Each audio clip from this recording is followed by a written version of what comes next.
సంవత్సరాల తరబడి ఎన్ని మందులు వాడినా మీ మోకాల నొప్పులు తగ్గట్లేదా? ప్రాణ పెయిన్ క్లినిక్ లో అత్యాధునిక చికిత్స. గీతూ రాయల్ కారుపై ఆగంతకులు దాడి చేశారు. అన్నపూర్ణ స్టూడియోస్ నుంచి బయటికి వస్తున్న సమయంలో ఆమె కారు అద్దాలను ధ్వంసం చేశారు. తన తండ్రికి హార్ట్ సర్జరీ జరుగుతోందని ఆసుపత్రికి వెళ్ళాలి అని చెప్పినా కూడా ఇద్దరు వ్యక్తులు తన కారు అద్దాలను పగలకొట్టి పారిపోయారని చెప్పారు. దీంతో గీతూ మాదాపూర్ పిఎస్ లో కంప్లైంట్ చేశారు.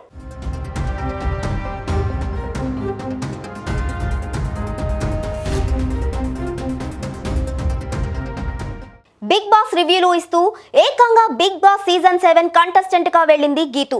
అక్కడ తన ప్రత్యేకమైన ఆట తీరుతో ఆకట్టుకుంది. కానీ ఎక్కువ రోజులు నిలబడలేకపోయింది.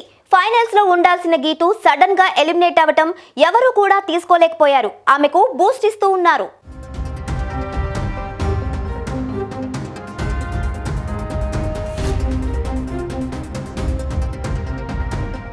కానీ ఎలాగోలా గీతూ బిగ్ బాస్ సీజన్ 7 లో భాగమైంది. బిగ్ బాస్ హౌస్ లోకి అడుగు పెట్టుకున్న ఎలిమినేట్ అయిన కంటెస్టెంట్స్ ను ఇంటర్వ్యూ చేస్తూ ఉంది. ఈ క్రమంలో ఆదివారం ఫైనల్స్ కంప్లీట్ అయ్యాయి. పల్లవి ప్రశాంత్ విన్నర్ గా, అమర్దీప్ రన్నర్ గా మిగిలారు. వారిద్దరి బస్ ఇంటర్వ్యూ తీసుకుంది గీతూ రాయల్. ముందే ఫైనల్స్ కావటం, పైగా అన్నపూర్ణ స్టూడియోస్ బయట పెద్ద ఎత్తున ఫైనలిస్ట్ కంటెస్టెంట్స్ ఫ్యాన్స్ ఉండటంతో రచ్చరచ్చ చేశారు.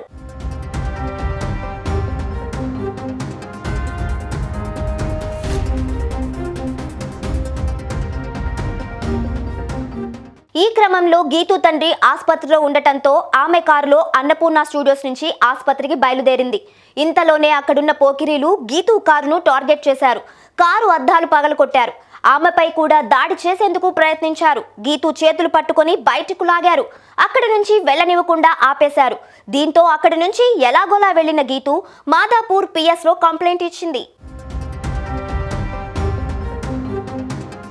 తాను ఎంతో కష్టపడి కొనుక్కున్న కారని, ప్లీజ్ కారును పగలకొట్టొద్దు అని బతిమలాడినా వినకుండా దాడి చేశారని గీతూ అన్నారు. తను సెలబ్రిటీని అయినా కారులు కొనేందుకు కోట్లు లేవని, సొంత సంపాదనతో ఒక కారు కొనుక్కున్నానని చెప్పింది. ఇప్పుడు దీన్ని నాశనం చేశారంటూ బాధపడింది. కారు అద్దాలను రెడ్ కలర్ టీషర్ట్ వేసుకున్న యువకుడు పగలకొట్టాడని చెప్పింది. అతన్ని పట్టిస్తే నజరానా ఇస్తానని చెప్పింది. కాగా పల్లవి ప్రశాంత్ ఫ్యాన్స్ పనైతే కానే కాదు అని తెలిపింది.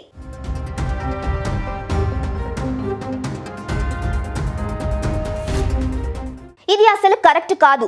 గీతూ మీద మాత్రమే కాదు, వేరే కంటెస్టెంట్స్ తో కూడా మిస్బిహేవ్ చేశారు చాలా మంది. దీంతో ఆగ్రహం వ్యక్తం చేస్తున్నారు. షోను షోలానే చూడాలని అంటున్నారు. ఇలా చేయడం వల్ల ఒకరికి నష్టమే తప్ప ఏం మిగలడం లేదని అన్నారు. మీరేమంటారు? కామెంట్ చేయండి.